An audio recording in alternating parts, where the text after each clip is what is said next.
ஒரு அழகான கணவர் மனைவி இவர்கள் இருவரும் ஒரு கல்யாணத்துக்கு போகலாம் சொல்லிட்டு பைக்கில் போயிட்டுருக்காங்க. பைக்கில் போயிட்டுருக்கும் பொழுது கொஞ்சம் தூரம் போயிட்டுறாங்க. போனதுக்கப்புறமேட்டு கணவருக்கு வழி தெரியவில்லை. வழி தெரியனால மனைவி கிட்ட, அடியே அந்த கூகுள் மேப்பில் இது லொக்கேஷன் போடு, இந்த மண்டபம் பேர் போடுன்னாங்களாம்.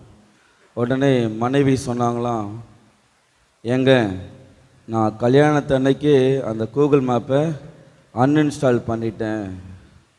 கணவர் கேட்டார், அடியே அதை ஏண்டி அன்இன்ஸ்டால் பண்ணேன்னு சொல்லிட்டு.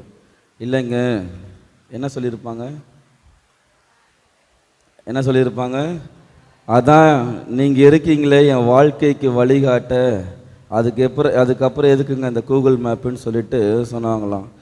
ஒரு ஃபங்க்ஷனுக்கு போயிட்டு வந்தேன். இந்த மாதிரி கல்யாண ஃபங்க்ஷனுக்கு போயிட்டு வரும் பொழுது, ஃபங்க்ஷன் முடிச்சுட்டு சாப்பிட்டுட்டு நம்ம வெளியே வரும்பொழுது யார் உட்காந்துருப்பான்? இல்லை, பொதுவாக ஒரு ஃபங்க்ஷனுக்கு போகிறோம், போயிட்டு எல்லாம் சாப்பிட்டுட்டு கையினா கழுவிட்டு வெளியில் வரும்பொழுது யார் உட்காந்துருப்பா? யார் கரெக்டாக சொல்லிட்டாங்க? யார் உட்காந்துருப்பா? சொல்லுங்கங்க. உங்கள் வீட்டில் ஃபங்க்ஷனே வைக்கலையா?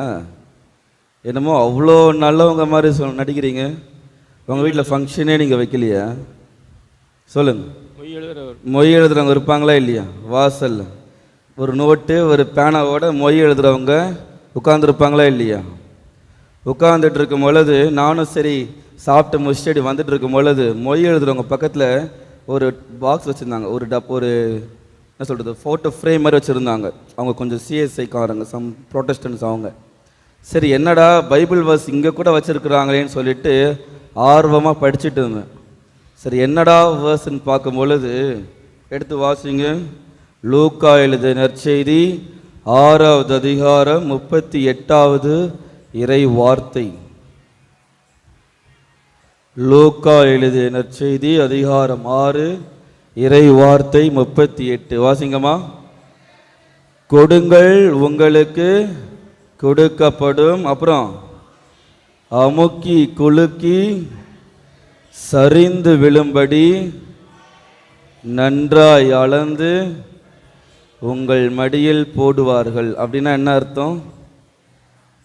நிறையா மொய் வச்சாதான் உன் வீட்டில் ஃபங்க்ஷன் நடக்கும்போது நானும் என்ன பண்ணுவேன், மைக்கு ஒரு ஃபுல்லாக அமுக்கி குலுக்கி உனக்கு எழுதுவேன்னு சொல்லிட்டு போடப்பட்டு இருந்தது. இன்றைய நற்செய்தி வாசகத்தில் இயேசு யாரை அழைக்க வேண்டும், யாரை அழைக்கக்கூடாது, விருந்து நடக்கும் இடத்தில் எங்கு அமரணும், எங்கு அமரக்கூடாது என்று அவர் நமக்கு ஒரு பெரிய பாடத்தை புகட்டுகின்றார். ஆமாவா இல்லையா? நம்ம என்ன பண்ணோம், ஒரு ஆர்வ கோளாறில் இடம் எங்கே காலியாக போய் உட்காந்துருவோம். ஆனால் என்ன பண்ணுறாங்க, ஏமா தம்பி வெளியே போப்பான்னு சொல்லிட்டு நம்ம என்ன பண்ணுறாங்க, பின்னாடி அனுப்பிடுவாங்க. எனவே ஆண்டவர் எதை குறித்து இதை சொல்கிறார் என்று பார்க்கும் பொழுது நானும் ரொம்ப ரொம்ப கஷ்டப்பட்டு என்னடா சொல்ல வராருன்னு பார்த்தா ஒன்றும் புரியல. அப்புறம் எனக்கு புரிஞ்சதை நானே எழுதி எடுத்துகிட்டு வந்துட்டேன். சரிங்களா? யார் திருப்பி தருவார்? ஆண்டவர் கூறுகின்றார், உமக்கு யார் திரும்ப செய்ய மாட்டார்களோ அவர்களை அழைத்து வாருங்கள் என்று ஆண்டவர் கூறுகின்றார். அப்படி என்றால் அப்போ நமக்கு யார் தான் திருப்பி தருவா என்று பார்க்கும் பொழுது நீதிமொழிகள் எடுங்கம்மா. நீதிமொழிகள் 19:7. நீதிமொழிகள் 19:7. நீதிமொழிகள் 19மா எடுத்துட்டீங்களா? 17. ஏழைகளுக்கு இறங்கி உதவி செய்கிறவர் யாருக்கு கடன் கொடுக்கிறார்? ஆண்டவருக்கு கடன் கொடுக்கிறார். அப்புறம் அவர் கொடுத்ததை ஆண்டவரே திரும்ப கொடுப்பார். அப்படி என்றால் நாம் ஏழைகளுக்கு உதவி செய்யும் பொழுதெல்லாம் யாருக்கு செய்கின்றோம்? ஏழைகளுக்கு நாம் உணவளிக்கும் பொழுது யாருக்கு உணவளிக்கிறோம்? கடவுளுக்கு தான் நாம் உணவளிக்கின்றோம். அதை தான் ஆண்டவர் என்ன சொல்றாரு, நீ யார் உனக்கு கைமாறு அளிப்பார்களோ. கைமாறு என்றால் என்ன? யாரெல்லாம் திரும்ப செய்ய முடியுமோ அவர்களை அழைக்காதே, யாரெல்லாம் உமக்கு திரும்ப செய்ய முடியாதோ கைமாறு அளிக்க முடியாமல் இருப்பார்களோ அவர்களை அழைத்து விருந்து கொடுங்கள். இது சாத்தியமா? நடக்குமா? வாய்ப்பே கிடையாது. ஆமாவா இல்லையா? மற்றவங்க நமக்கு 100 ரூபா மை வச்சா நம்ம என்ன எவ்வளோ வைக்கணும்? திருப்பி 101 ரூபா வைக்கணும். ஆமாவா இல்லையா? நான் 2000 ரூபா மொய் வச்சாதான் அவன் என்னுடைய ஃபங்க்ஷனுக்கு எவ்வளோ மொய் வைப்பான்? 2500 ரூபா வச்சு வைப்பான். ஆமாவா இல்லையா? நிறைய பேர் ஃபங்க்ஷன் நடத்துறது எதுக்கு நடத்துகிறாங்க? இந்த மொய் காசு வரும், எக்ஸ்ட்ரா கடன் இருந்துச்சுன்னா அதனால் சேர்த்து அடைத்து விடலாம் என்று. ஆனால் இயேசு இன்னைக்கு ரொம்ப தெளிவாக சொல்கிறாரு, நீ யாரை அழைக்க வேண்டும்?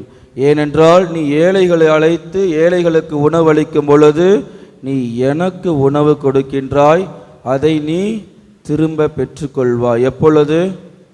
உனக்கு என்று ஒரு காலம் வரும் பொழுது கடவுள் அதை உனக்கு 2 மடங்காக திருப்பி கொடுப்பார். எடுத்து வாசிங்க 2 கொரிந்தியர் 9:6.